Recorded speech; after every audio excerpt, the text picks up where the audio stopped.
Bismillah, alhamdulillah, wassalatu wassalamu ala rasulillah, wa ala alihi, wa sahbihi, wa man wala, amma ba'du. Alhamdulillah, insyaallah di pagi hari ini kita dari Taib Bogor bersama Ustadz Abu Bakar Al-Akhdari insyaallah akan mengadakan kajian di alam dengan tema insyaallah kegiatan tur dan tadabbur alam insyaallah. Pada Ustadz, Fadhil Ustadz. Masya Allah. Bismillahirrahmanirrahim. Assalamualaikum warahmatullahi wabarakatuh. Alhamdulillah. Alhamdulillahi rabbil alamin.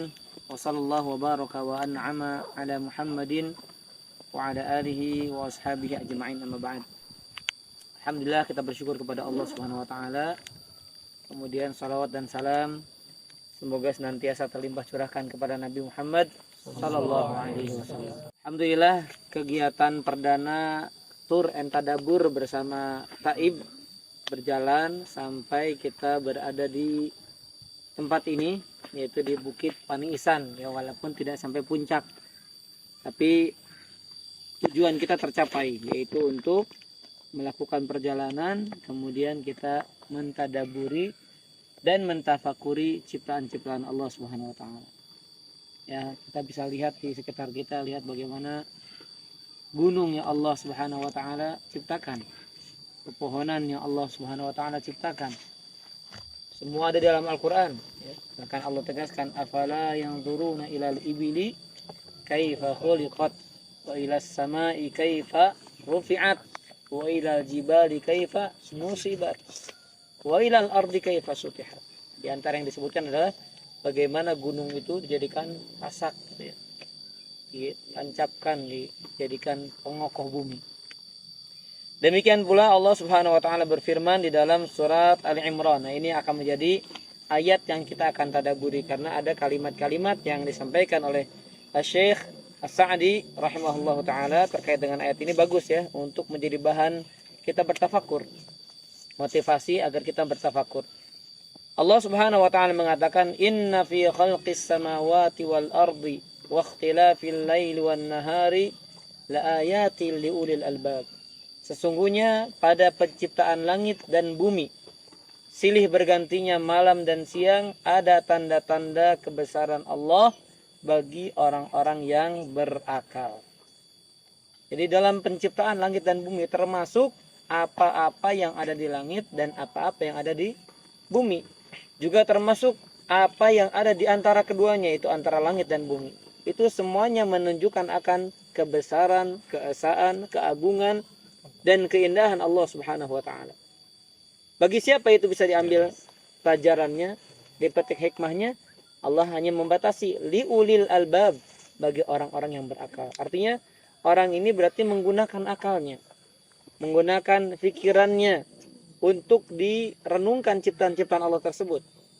Makanya lihat di sini, masya Allah ya. Saya akan bacakan, kemudian saya terjemahkan beberapa perkataan dari athar yang disebutkan di dalam tafsiran ini. Ya, ini di dalam tafsiran Ibnu Katsir rahimahullahu taala.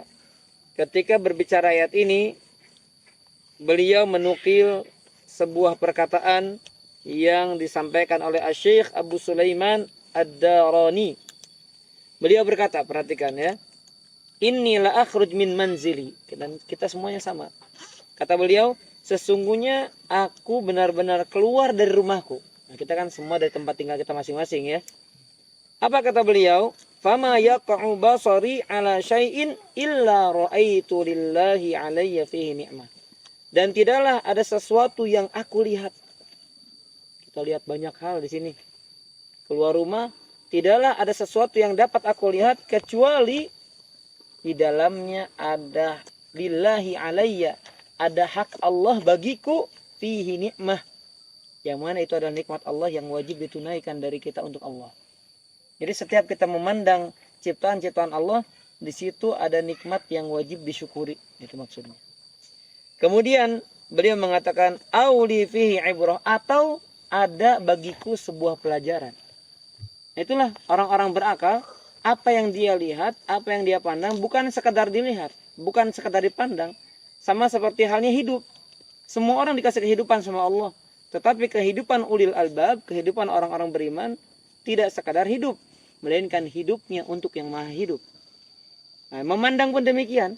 Memandang yang dia bisa pandang, melihat apa yang bisa dia lihat, untuk dia jadikan apa? Inna filihi ibrah. Sesungguhnya di dalam apa yang aku lihat tersebut ada pelajaran. Masya Allah ya.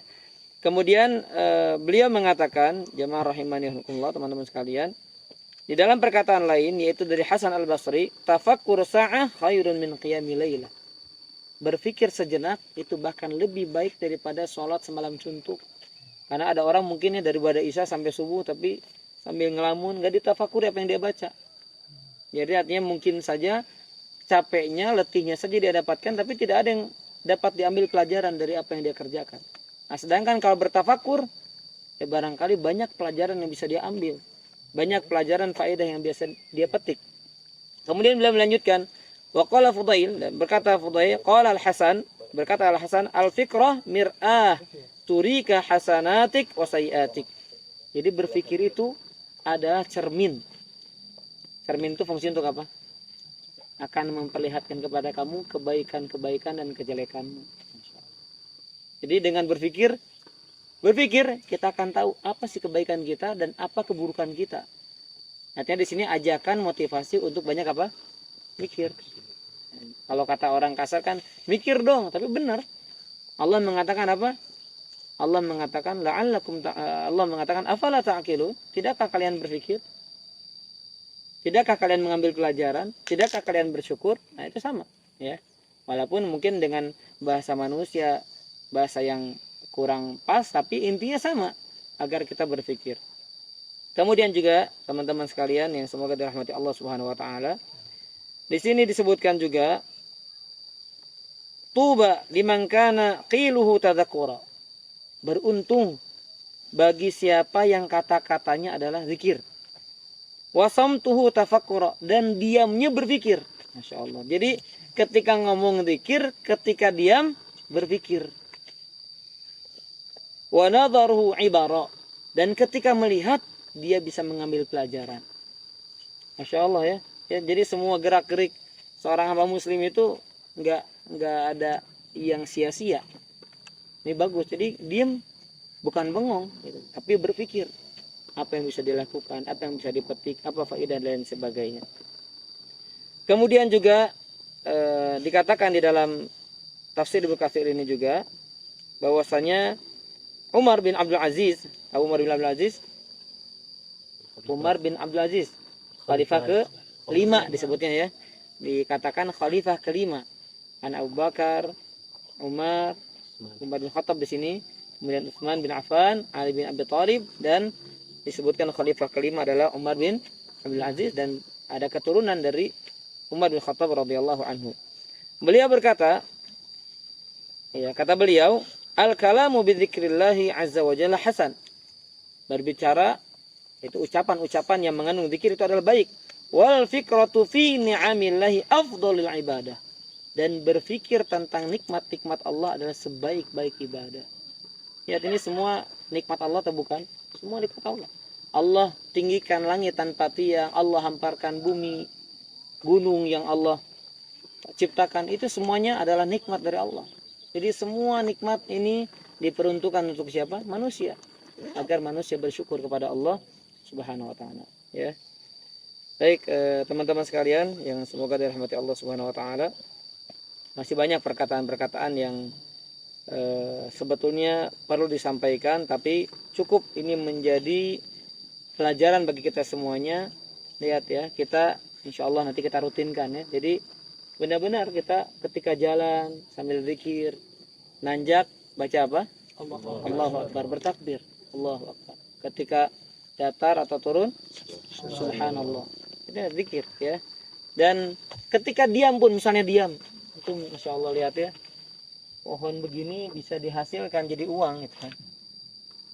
Ini kan apa, pohon apa? Karet ya, diambil jadi uang.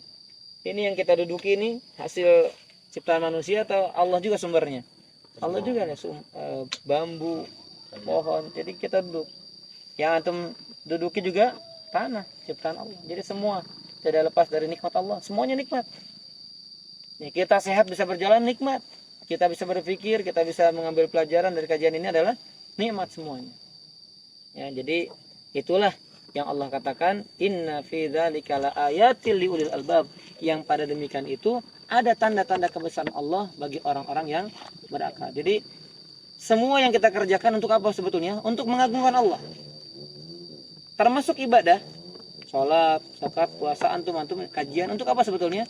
Untuk menegakkan ubudiyah kita kepada Allah, untuk membesarkan Allah, untuk mengagungkan Allah, untuk kita semakin tunduk kepada Allah Subhanahu wa taala. Baik, teman-teman sekalian, ini barangkali yang bisa disampaikan walaupun sedikit, ya mudah-mudahan bermanfaat. Semoga Allah Subhanahu wa taala jadikan kita termasuk golongan orang-orang yang ulul albab, yang bisa menggunakan akal dalam kebaikan dan tidak begitu saja berlalu hari, berlalu kesempatan kecuali di dalamnya ada pelajaran yang Allah tanamkan di dalam hati kita dan kita realisasikan dalam kehidupan kita. Amin ya rabbal alamin. Barakallahu fikum. Wassallallahu ala nabiyina Muhammad wa ala alihi washabbihi wasallam. Assalamualaikum warahmatullahi wabarakatuh. Waalaikumsalam.